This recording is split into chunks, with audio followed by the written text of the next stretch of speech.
RSS के बारे में अगर हम कुछ कहें तो लोग डायरेक्टली हम पे टीका करते हैं, लेकिन मैं सरदार पटेल जी के भाषा में अगर कहूं या उन्होंने जो कहा था वो बात अगर आपको याद दिलाऊं तो आपको ये स्पष्ट मालूम होगा। 4 फरवरी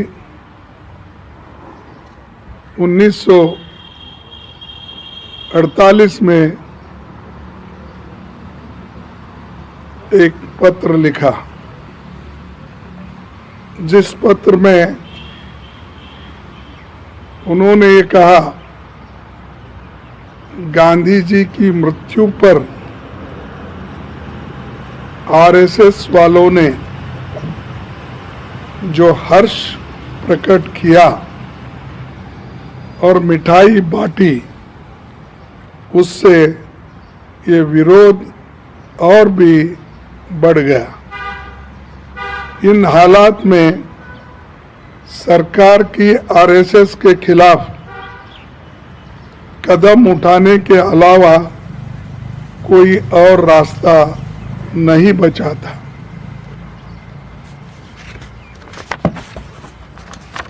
श्याम प्रसाद मुखर्जी को ये पत्र लिखते हुए उन्होंने कहा, और ये भी उन्होंने कहा कि जो रिपोर्ट उनके पास आई थी, उस रिपोर्ट का जिक्र करते हुए रिपोर्ट से सिद्ध होता है आरएसएस और हिंदू महासभा खासकर संघ की गतिविधियों के कारण देश में जिस वातावरण का निर्माण हुआ, उसी से गांधी जी की हत्या हुई। ये तो मैं उनके शब्दों में कह रहा हूं और उन्होंने जो कहा है वो आपके सामने पेश कर रहा हूं। लेकिन जो लोग गांधी जी की हत्या करने वाले, गांधी जी के बारे में बुरा सोचने वाले, आज हमको कहते हैं कि कांग्रेस पार्टी वल्लभ भाई पटेल को याद नहीं करती। और उसमें भी ताज्जुब की बात है, 2 गुजरात के बड़े लीडर्स वो कहते हैं, अरे भाई आप क्या कर रहे हैं देश के लिए, वो बोलो। लेकिन हमने तो जो देश को आजादी दिलाई, इसके लिए हमने लड़ा। उन नेताओं को ने आप उनके छाती पे गोलियां लगाकर उनको मार दिए, और आज हमको पूछते हैं कि आप वल्लभ भाई पटेल के लिए क्या किए। अरे वल्लभ भाई पटेल जी हमारे पार्टी के एक तो देश को एक बनाने वाले नेता है, दूसरा जो कराची सेशन में अपने फंडामेंटल राइट्स के जो एडवाइजर बन के उन्होंने कॉन्स्टिट्यूंट असेंबली में अपने विचार को रख के उन्होंने सबको संविधान में ये जगह बना के दी। और भी वल्लभ भाई पटेल जी आगे कहते हैं, संघ के अग्रणियों के भाषण सांप्रदायिकता के जहर से भरे हैं। संघ वालों के विश्वमन के कारण ही गांधी जी की हत्या हुई और उसके बाद उन्होंने मिठाई बांटी। सरसंघचालक गुरु गोलवलकर को भी उन्होंने ये पत्र लिखा। एक तो पत्र लिखा मुखर्जी को, दूसरा पत्र लिखा उन्होंने गोलवलकर गुरुजी को, और एक ब्लैक एंड व्हाइट राइटिंग में है। लेकिन फिर भी तुम कहते हो ये सब देश के लिए बुरा करने वाले आप लोग, और कांग्रेस को आप हमेशा इस बात का याद दिलाते हो कि आपने क्या किया। देखो, कांग्रेस हमेशा देश की भलाई के लिए सोचती है, और आज एजुकेशन में भी बदलाव बहुत ला रहे हैं। एक दो बातें मैं आपके सामने रखूंगा। इतिहास के बदलने का प्रयास और सत्य का महत्व। हाल ही में NCERT की 3 किताबों में से गांधी जी, गोडसे, RSS 2002 के गुजरात दंगों से जुड़े अंश हटा दिए गए हैं। यानी जो सत्य है, उन सत्य को NCERT के किताबों में से हटाना और इसको गायब करना, ये बहुत बुरी बात है। और इससे उनकी मंशा मालूम होती है किस तरह किधर उनका झुकाव है।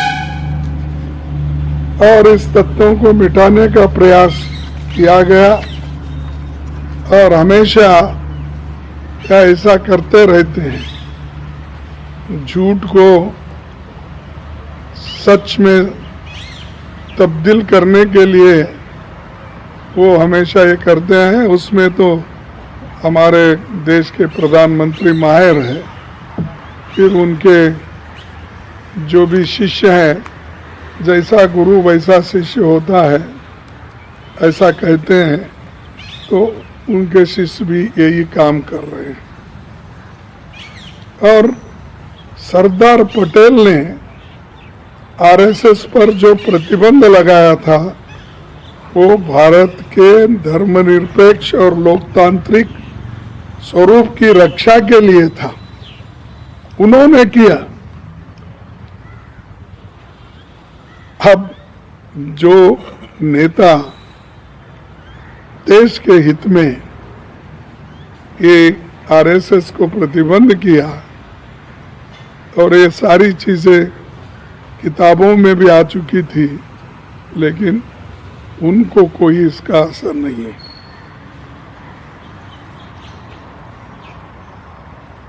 ये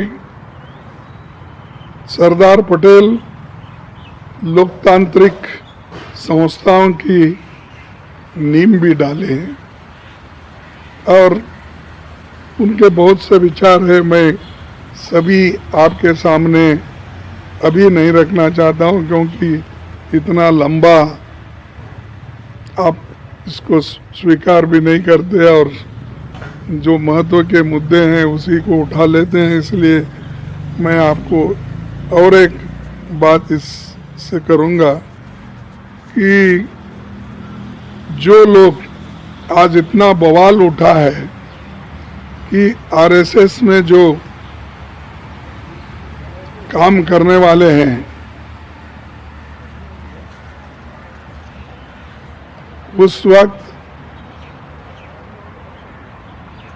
इसी भारत को नौकरशाही, जो RSS में काम करके जो गोलवलकर गुरुजी के, हेगड़ेवार के, ये सब विचारधारा को फैलाते थे, तो उस नौकरशाही को भी उन्होंने यही कहा कि वो सरकारी नौकर रहते हुए ये काम नहीं करना चाहिए, आरएसएस में जाकर उसका प्रचार नहीं होना चाहिए।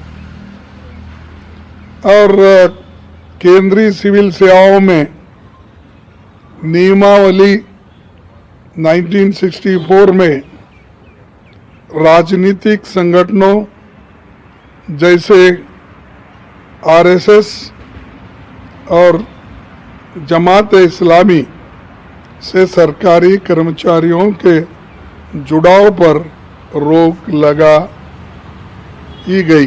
कौन लगाए? वल्लभ भाई पटेल के जमाने में ही लग गई।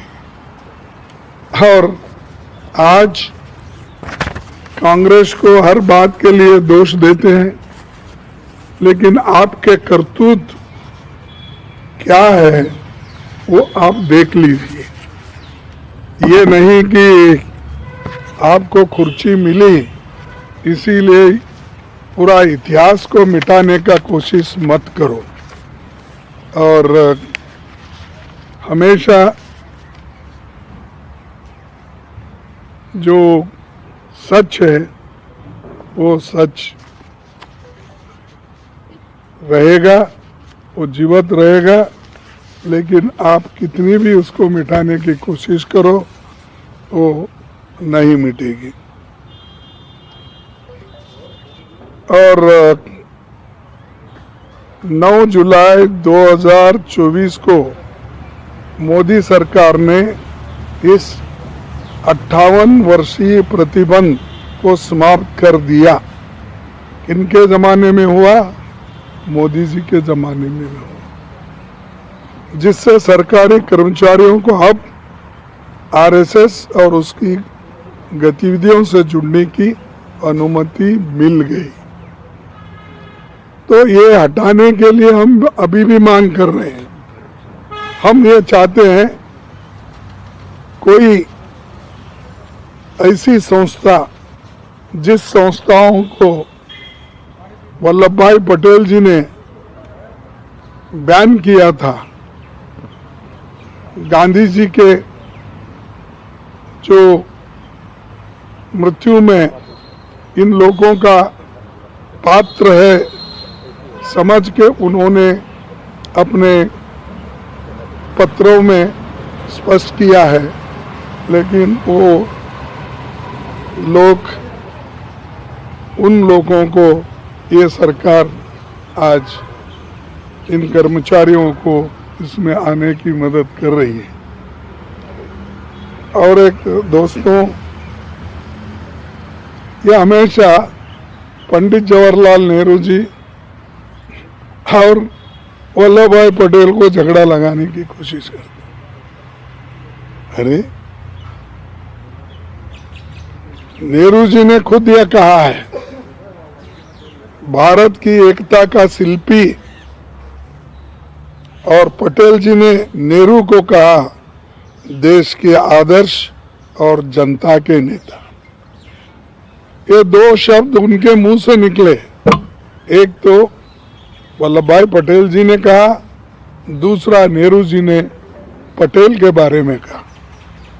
लेकिन इनको हमेशा हमारे को झगड़ा लगाने का, फूट डालने का, हमारे पास वो हमारे नेता वो नहीं किए, ये नहीं, ऐसी चीज़ें ही बोलते जा रहे हैं।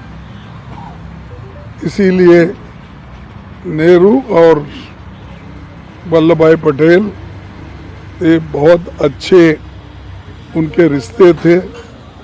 और उनका खुद पटेल जी का कहना ये है, अगर मैं उनके शब्दों में कहूँ तो ये कहना चाहता हूँ, पिछले 2 कठिन सालों में नेहरू जी ने, क्योंकि ये गांधी जी के इसके बाद बात है, पिछले 2 कठिन सालों में नेहरू जी ने देश के लिए जो अथक परिश्रम किया है वो मुझसे अधिक अच्छी तरह कोई नहीं जानता है। देश के आदर्श, जनता के नेता राष्ट्र के प्रधानमंत्री और सबके लाडले जवाहरलाल के महान कृतित्व का भव्य इतिहास सबके सामने खुली किताब है।